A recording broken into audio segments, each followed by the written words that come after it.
अस्सलामु अलैकुम वरहमतुल्लाहि वबरकातुहू। अज़ीज़ान मिल्लत इस्लामी है, आप तमाम उम्मती को अबू फैसल की तरफ से सलाम अर्ज़ है। घर में बैठी पर्दा नशीन इज़्ज़तदार माँ और बहनों को अबू फैसल की तरफ से सलाम अर्ज़ है। आज आप लोगों के सामने लाइव आने का मकसद, मतलब, इशू सारा कुछ पोस्ट तो देख चुके होंगे आप लोग। जो पुलवामा कश्मीर के अंदर जो हमारे जवानों को शहीद किया गया, जो जवाने हमारे शहीद हुए, 40 जवाने, जिन माँओं की गोदें उजड़ गई, जिन पत्नियों के पति छिन गए, जिन बच्चों के वालिदैन गुजर चुके हैं, शहीद हो चुके हैं, मैं आज उसका कुछ पर्दाफाश करने के लिए और हमारी मोदी सरकार से कुछ सवालात करने के लिए बैठा हूं। तो ज़रा जॉइंट वाइंट कर लो, ज़रा भाई जॉइंट कर लो, ज़रा शेयरिंग कर लो, ज़रा लोगों को जोड़ लो, ताकि लोग जुड़े तो सही मज़ा भी आता, सही मज़ा भी आता। तो एक अदबन गुजारिश है आप लोगों से, जितना हो सकता फॉरवर्ड कर लो, जॉइंट कर लो। और सबसे बड़ी बात आप लोगों से और एक दरख्वास्त है मेरी, आप लोग इस वीडियो को डाउनलोड करके चढ़ा भी लो भाई, समझने की कोशिश करो मैं क्यों बोल रहा हूं, क्या है वो, किस वजह से है, आप लोग अच्छी तरह जान सकते हैं। तो बहरहाल मैं ऐसे कुछ चीजें हैं जो आप लोगों को दिखाना चाहूंगा, और जो हमारे अनभक्त है, जो आंख बंद करके जो बैठे हैं, उनकी आंखें खोलना चाहूंगा, क्योंकि ये लोग को इल्म है सच्चाई का, पता है सच्चाई का, लेकिन फिर भी इनकी आंखों पे पर्दे हैं और इनका मुंह बंद कर दिया गया है। खासकर हमारी इस बिकाऊ मीडिया, भड़वा मीडिया, गंदी मीडिया, नीच मीडिया को फिर दोबारा इलेक्शन के सामने खरीद लिया गया है। चाहे एबीपी न्यूज हो, 300 करोड़ में अपने आप को बेच चुकी है, आज तक 250 करोड़ में बेच चुकी है, जी न्यूज 225 करोड़ में अपने आप को बेच चुकी है। तो मैं सीधे आता हूं, खैर इसलिए मीडिया भी आप लोग जान सकते हैं, मीडिया बिल्कुल आंख बंद कर चुकी है। फिर वही लास्ट इलेक्शन के वैसा, फिर इसकी मोदी की वाहवाही, हगने गया तो बता रही, बोलने गया तो बता रही, सोने गया तो बता रही, यही चल रहा, दीवाना बकवा और कुछ भी नहीं। थोड़े दिन खत्म हो गया था, क्योंकि जो टाइम तक का उनको दिया गया था पैसा, वो पैसा खत्म हो चुका था, इसलिए जो है सो उसके बारे में थोड़ा सच्चाई दिखा रहे थे। लेकिन अब फिर घूम फिर के पैसा पहुंच गया, फिर उसकी वही वाहवाही, झूठे झूठे बातें, एक तरीके से वही चल रहा। तो मैं आप लोगों के सामने सच्चाई रखूंगा, हकीकत बयान करूंगा, और जितना हो सकता आप लोगों को मैं बताता चलूं कि ये एक बहुत बड़ी साजिश थी, जो कि मेरे पास काफी प्रूफ आ चुके हैं, मेरे पास प्रूफ भी काफी आ चुके हैं। आप लोगों को पता है मेरे पास जबानी खर्च नहीं रहता, मैं जबानी खर्च नहीं करता। तो सबसे पहले मीडिया से सवाल है मेरा, एबीपी न्यूज, आज तक, जी न्यूज, जितने भी एक चैनल एनडीटीवी को छोड़ के जितने भी ये भगवे और भड़वे चैनल है, जो बिके हुए चैनल है, तुम लोगों की आंखों पे और मुंह पे पर्दा लगे हुआ है। तुम लोग ये चीज गौर नहीं कर रहे हैं, अभी तक ये सवाल क्यों नहीं उठा कि ये आरडीएक्स 350 किलो एक जीप भर के पहुंचा कैसा? ये आरडीएक्स आया कैसा? जो हमारे जवानों को शहीद किया गया, जो हमला किया गया, ये 350 केजी, अगरचे बॉर्डर पे से कोई क्रॉस करता है, अगरचे एक शराब की या एक पानी की बोतल है, तो उसको चेक किया जाता। ये तो किलो, 2 किलो, 3 किलो नहीं, 350 किलो है, सारी जीप भरे हुई थी आरडीएक्स से। तो ये हमारे देश में आया कैसा? ये देश में पहुंचा कैसा? मेरा सवाल है, मोदी सरकार से सबसे पहला सवाल है, और ये भगवा चैनलों से, जो अभी तक इसके ऊपर ना कोई तबसरे हो रही, ना अभी तक इसके ऊपर ध्यान दिया गया। उसकी वजह ये चैनल सारे बिक चुके हैं, ये अपने आप को बेच चुके हैं, ये अपने जमीर का सौदा कर चुके हैं, जैसा लास्ट इलेक्शन में अपने आप को बेच चुके थे। चाहे ये आज तक हो, चाहे जी न्यूज हो, चाहे एबीपी न्यूज हो, हिंदुस्तान में बस एक ही ईमानदार चैनल रहा, वो चैनल है एनडीटीवी। और वो मुसलसल ये सवाल कर रहा, और इनकी इतनी नजीज हरकतें रहते, इतने गंदे विचार रहते, जो सच्चाई के लिए एनडीटीवी के कई एंकर्स को मार दिया गया। आप लोग जान सकते, एक 6 से 8 महीने पहले एक एंकर थी, बड़ी बुढ़ी औरत थी, तकरीबन 55 से 60 साल की उम्र थी। उसने सच्चाई बताई, मोदी का चेहरा बेनकाब करी। उसको इनाम में क्या मिला? उसके घर में घुस के उसको गोली मारा गया। उसके घर में घुस के उसको गोली मारा गया। तो ये हमारी मोदी सरकार है। और ये अनभक्तों और मेरे देश के हिंदुस्तानी वासियों, इन सारे लोगों से, हिंदुस्तान की आवाम से मेरा सवाल है, अभी तक इस चीज का पता नहीं चला, ये आरडीएक्स 350 किलो हमारे पास पहुंचा कैसा? उस आतंकवादी के पास आया कैसा? उस आतंकवादी लेके कैसा घुसा? ये तो इम्पॉसिबल चीज है। किलो, 2 किलो, 3 किलो नहीं है जो झाड़ियों में से, जंगलों में से ले लेके आए छुपा के, हरगिज नहीं। इसमें शामिल है लोग जो अभी मैं पर्दा उठाऊंगा। ये सोची समझी साजिश है, क्योंकि सरकार के पास सारे मुद्दे खत्म हो चुके हैं। कौन सी सूरत लेके वोट मांगने पब्लिक में जाएंगे, ये बताइए मेरे को। अब इनके पास रहा क्या जो पब्लिक में वोट मांगेंगे ये लोग? इनके पास कुछ नहीं रहा। हर चीज में फेल हो गई सरकार। चाहे नोटबंदी हो, हमको 40 साल पीछे लेके चले गई। एनएसटी हो, 15 लाख रुपए हो, काला धन लाने की बात हो 3 महीने में, कौन सा भी इनका इश्यू। सिर्फ देश में ये लोग लड़ाते रहे, हमको बेवकूफ बनाते रहे। आज बेरोजगारी की ये हालत है। जब से ये लोग बैठे हैं 5 साल में 6 करोड़ लोग बेरोजगार हो चुके हैं। 3,97,000 कंपनियां बंद हो चुके हैं। आज हमारे देश की ये हालात है।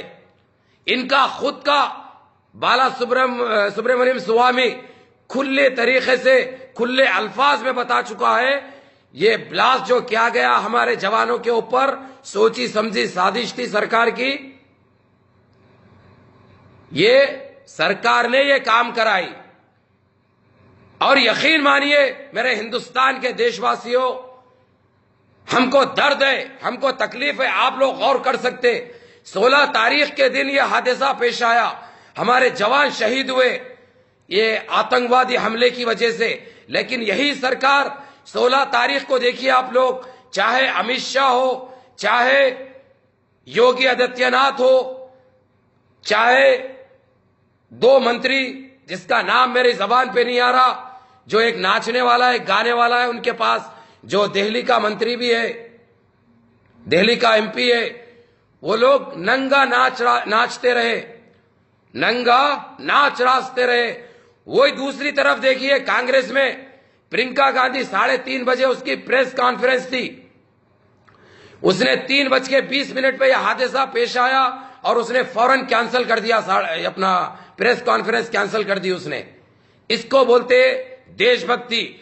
आज हमारे हिंदुस्तान के मुसलमान को एक मिसाल दे सकते हैं, मुसलमानों को एक मिसाल दे सकते हैं। 235 शादी मुलतवी करे हमारे मुसलमान लोग, जिसके शादियां मुकर्रर हो चुके थे।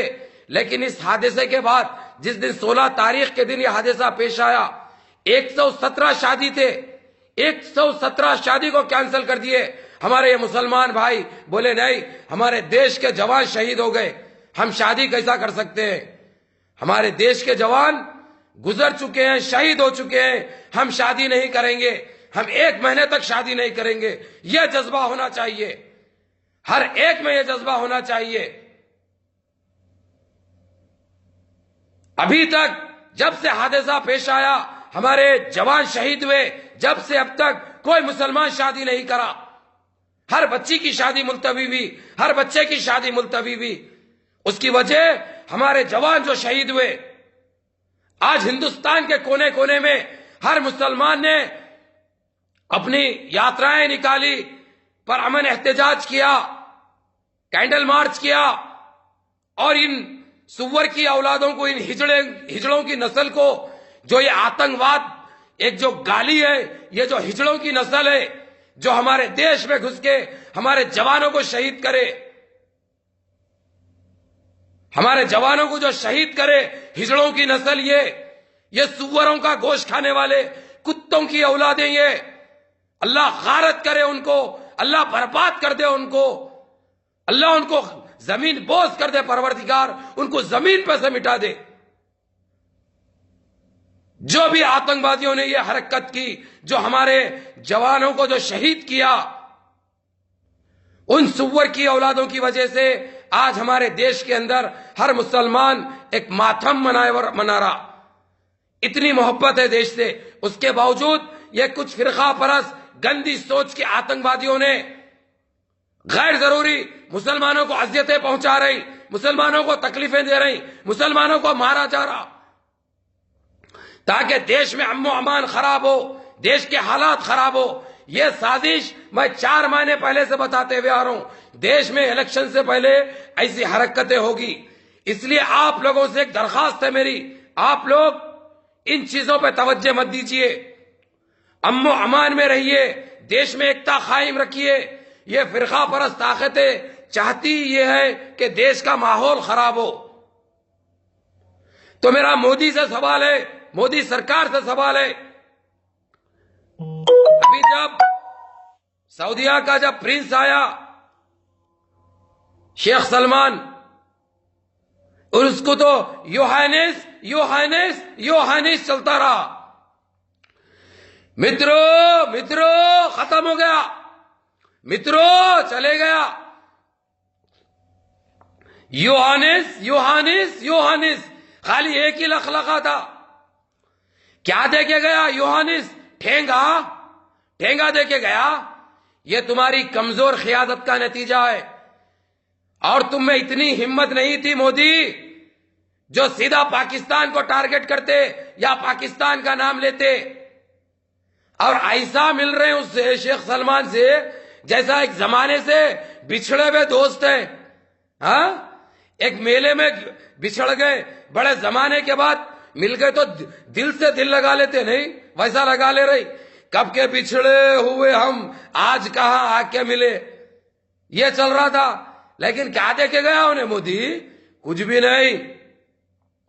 वही पड़ोस के जो कल आया, कल से पॉलिटिक्स में आया, जो तुम्हारे सामने बच्चा है, कल पॉलिटिक्स में हिस्सा लिया, जो कि तुम्हारे सामने एक बच्चा है, वो एक लौंडा है, वो उसकी क़ियादत देख। जो वहां पे जेलों में जो बंद थे, जो खूनखार कत्ल के केसों में मुलव्वस थे, वैसे लोगों को वहां पे बिठा के छुड़ाया, वो लोगों को जेल से रिहा कराया, और $20 बिलियन लिया उसने। कितना? $20 बिलियन की मदद पहुंची उसको, यही शेख सलमान ने दिया। और लेकिन तुम, हमारे हिंदुस्तानी लाखों की तादाद में वापस आ चुके हैं सऊदीया से, लाखों की तादाद में वापस आ चुके हैं, और लाखों की हजारों की तादाद में 85,000 जेलों में बंद है, जबकि उन हिंदुस्तानियों का कोई गुनाह नहीं है। उनके ऊपर कफीलों ने अत्याचार किया, कफीलों ने जुल्म किया, कफीलों ने पैसा लेके उनके ऊपर केसेस लिखा के उनको बंद करवाया, जो आज जेलों में सड़ रहे। और हमारे लाखों की तादाद में लोग बेरोजगार है, वहां पे उनको काम नहीं है, बेरोजगारी से जिंदगी गुजार रहे। कईयों लोग आ चुके हैं, उसकी वजह वहां पे हिंदुस्तानी को न रहने दे रहे वो लोग, उनके सऊदियों को काम चाहिए। चलो ठीक है, उनका मुल्क है, वो निकाल रहे, हिंदुस्तानियों को निकालने दो। हिंदुस्तानी एक वो नाम है, दुनिया में हर जगह मेहनत कर सकता। हमने हमारी काबिलियत से उस सऊदिया को संवारा, निखारा, आज ये मुकाम पे लेके आया। उनमें क्या था, क्या सलाहियतें थी उनमें? कुछ नहीं। खरूफ काटना, खरूफ खाना, सोना, उसके अलावा कुछ नहीं। आज जो कुछ भी हासिल करे ये लोग सिर्फ हिंदुस्तानी की वजह से हासिल करे, हिंदुस्तानी की काबिलियत की वजह से हासिल करे। लेकिन तुम्हारे पास दो अल्फाज नहीं थे उससे यह सवाल करने के लिए शेख सलमान से, क्यों हिंदुस्तानियों को सऊदीया से निकाला जा रहा, क्यों हिंदुस्तानी वहां पे बेरोजगार है, क्यों हिंदुस्तानी जेलें काट रहे हैं जबकि उनका कोई कसूर नहीं है। यह तुम्हारी कमजोर क़ियादत का नतीजा है। और तुमको क्या लेना देना है हिंदुस्तानियों से। और सिर्फ जेलें जो काट रही है वो सिर्फ मुसलमान नहीं है, उसमें काफी हमारे हिंदू भाई है, क्रिश्चियन भाई है, सिख भाई है। लेकिन तुमको इससे क्या लेना देना है? हिंदुस्तानी अवाम से या हिंदुस्तान से तुमको क्या लेना देना है? तुमको कोई फर्क नहीं पड़ता। खाली एक ही रटे हुए थे, यो हाइनेस, यो हाइनेस। मैं 2 साल पहले आया, यो हाइनेस मैंने अर्जेंटीना में मिला। अरे बाबा तू कहीं भी मिला। उन्हें जब आया हमारे देश को, क्यों आया, उसका मकसद क्या था? जो हमारे जवान शहीद हुए उसकी वाहवाही लेने के लिए, उसकी शाबाशी के लिए आया उसने।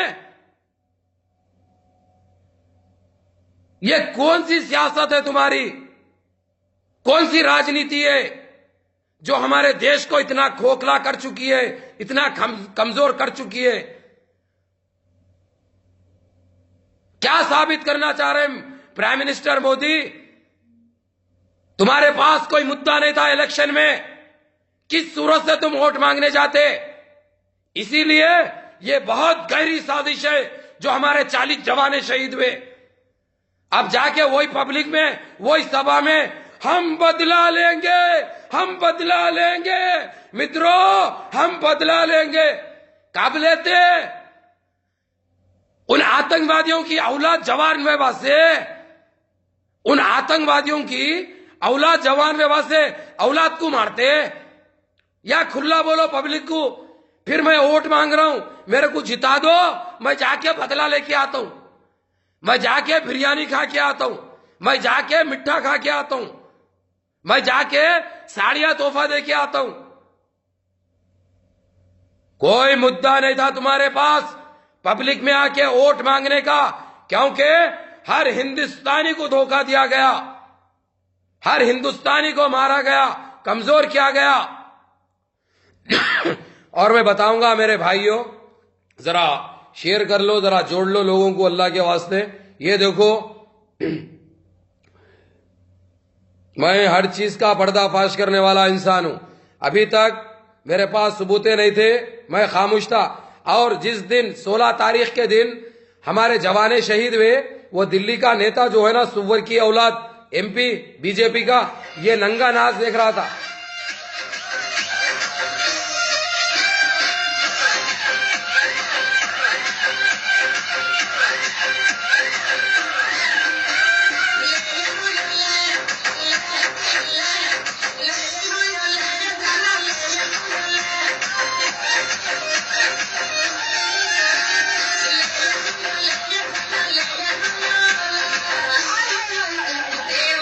ये 16 तारीख के दिन, जिस दिन हमारे जवान शहीद हुए, ये बीजेपी के नेता ये सभा कर रहे थे।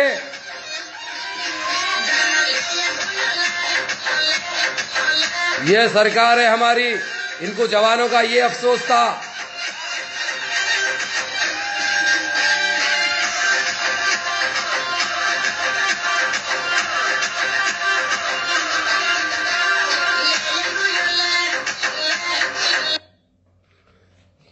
ये था 16 तारीख के दिन जो सभा हुई, जो दिल्ली का MP है बीजेपी का, ये नंगा नाच में था और उसने भी उठ के नाचा। ये देखो सुब्रमण्यम का बयान। दिखाए ना, नाम है श्री श्री सुब्रमण्यम स्वामी जी महाराज, हिंदुत्व पूर्व वाले। भाजपा में हिंदुत्व का इनसे बड़ा पुरोधा कोई और नहीं। राम मंदिर के सबसे बड़े पैरोकार, धारा 370 के सबसे बड़े वकालती, हिंदुत्व ही इनका ऑक्सीजन है। भाइयों शेयर कर लो, जरा शेयर कर लो। कहाँ है, नहीं जम रहे लोग, क्या है ये 300 350? ये 3,500 होना, शेयर करो जरा। अपना दामाद बना रखा है। खैर, हिंदुत्व के सबसे बड़े ठेकेदार स्वामी जी ने अब अपनी ही हिंदूवादी मोदी सरकार पर सवाल उठाना शुरू कर दिया है। कोई ऐसा वैसा हमला नहीं बोला है, ऐसा लाठी मारा है कि भाजपा वाले बिलबिला उठेंगे। सोचिए, पुलवामा हमले के बाद एक तरफ जहां मोदी जी आतंकियों को शमशान पहुंचाने की बात करते हैं, वहीं स्वामी जी कहते हैं बरसने वाले कर्जा नहीं करते। बेशक आपकी आंखों में जो आंसू है, हाँ, तेरे को बहुत बड़े आंसू है रे भाई। पूरा जवाब लिया जाएगा। किसी को चैन से सोने नहीं देंगे। नहीं दे रहे हिंदुस्तानियों को सोने तुम। प्रधानमंत्री लेकिन कार्यक्रमों में कह रहे हैं कि बदला लिया जाएगा। उन्होंने कल कहा कि नहीं, देखो, जो बदला लेता वो बदला बोलता नहीं है। जो बदला लेता बिल्कुल। वो बदला बोलता नहीं है। वाकई में असली 56 इंच का सीना तो स्वामी जी का ही है। कुछ भी नहीं है, सीना 56 इंच का, जबान 56 इंच की है इनकी। बस जबान जो है ना वो 56 इंच की है। जहाँ भी मैं जाता हूँ लोग यही पूछते हैं तुम्हारे प्रधानमंत्री, तो कहते हैं 56 इंच की छाती है। जबान है 56 इंच की उनकी। 56 इंच की छाती है। वो कभी दिखाए ना, वो कभी दिखाए ना। अब स्वामी जी को कौन बताए कि मोदी जी के पास 56 इंच का सीना नहीं है, 56 इंच की जबान है। वाली जुबान है। बिल्कुल। 56 इंच वाला सीना दिखाएं तो कैसे दिखाएं, बाकी 56 इंच वाली जुबान तो दिखाते ही रहते हैं। इन शहीदों का बलिदान व्यर्थ नहीं जाएगा, उन्हें सजा जरूर दी जाएगी। हमें अंग्रेजों ने अर्जी देने की आदत से उतनी सिखा दी कि हम सरकार भी ऐसी कर रही है। इतनी हिम्मत तो कोई विपक्ष का नेता भी नहीं कर सकता। विपक्षियों को स्वामी जी से सीखना चाहिए। भक्त स्वामी जी को गरिया सकते हैं, उन्हें बिना वीजा पाकिस्तान भेज सकते हैं, और अगर ज्यादा गुस्सा आए तो मौका मिलने पर उनका मुंह भी काला कर सकते हैं। पर फिलहाल सांस थाम लीजिए, क्योंकि आज सुब्रमण्यम स्वामी मोदी जी का मुंह काला करने की कसम खा कर आए हैं। जो आग आपके दिल में है, वही आग मेरे दिल में भी। मैं सिर्फ मीठी मीठी बात से चलती नहीं है। मैं सिर्फ मीठी मीठी बात से चलती नहीं है। अमेरिका हमारे साथ नहीं है, वो दुखी होकर पाकिस्तान के साथ हो गई है। सोचिए, डंके की चोट पर स्वामी जी कह रहे हैं कि अमेरिका तो पाकिस्तान के साथ चला गया, और भक्त हैं कि कान में रुई ठूस कर व्हाट्सएप और फेसबुक पर पाकिस्तान के खिलाफ जंग लड़ रहे हैं। स्वामी जी यही नहीं थमे, सेना को खुली छूट देने वाली बात पर भी मोदी जी का कान मरोड़ा और कहा, बोलने और भाषा से काम नहीं चलेगा। हमारे सुरक्षा बलों को पूर्ण स्वतंत्रता दे दी गई है। हेकू नंबर 1। आगे करेंगे ये लोग, कोई मानेगा नहीं। भाषण से नहीं चलेगा, भाषण से नहीं चलेगा। स्वामी जी पूरे फुल फॉर्म में थे। ऐसा लग रहा था मानो भालू से फुकवा कर आए हैं। स्वामी ने न सिर्फ मोदी के पिछले 5 साल के कामकाज पर सवाल उठाया, साथ ही ये भी कहा कि 1996 में अगर हमने अजहर महमूद को दामाद बनाकर कंधार तक नहीं छोड़ा होता तो आज ये नौबत नहीं आती, और भाजपा को इसके लिए माफी मांगनी चाहिए। इस 4-4.5 साल में हमने कोई ठोस कदम इसमें नहीं उठाया। पहले प्रायश्चित करो कि तुमने उसको छोड़ा था। याद है जैश ए मोहम्मद को, वो तो हमारे जेल में था, उसको हमने छुड़वाया। कायदे से मोदी सरकार को तो अपनी कई नाकामियों के लिए माफी मांगनी चाहिए, नोटबंदी के लिए, जीएसटी थोपने के लिए, लेकिन भाजपा में माफी नाम की चिड़िया होती कहाँ है। हाँ, 2-4 निंदा करने वाले जरूर मिल जाएंगे। द लाइफ टीवी के लिए ब्यूरो रिपोर्ट। तो आपने देखा अभी ऐसे बहुत ऐसे प्रूफ आए हुए हैं मेरे हिंदुस्तान के देशीय वासियों। यहाँ पे ये सरकार हमको इतना बड़ा धोखा दे चुकी है, हमारे 40 जवानों को शहीद कर चुकी है। ये सुब्रमण्यम स्वामी को तो आप लोग खुद अच्छी तरह जानते। ये सरकार में एक बड़ा नाम है, बीजेपी सरकार में एक बड़ी शख्सियत का नाम है सुब्रमण्यम स्वामी, और उसने खुद खुला खुला बता चुका है कि सिवाय हमारे पास डालेबाजी के अलावा कुछ नहीं है। हमने देश में 4.5 साल में क्या किया। और दूसरी बात जो मैं अल्फाज में बोलता हूं, 56 इंच का सीना तो हमारे प्रधानमंत्री का नहीं है, जरूर 56 इंच की जबान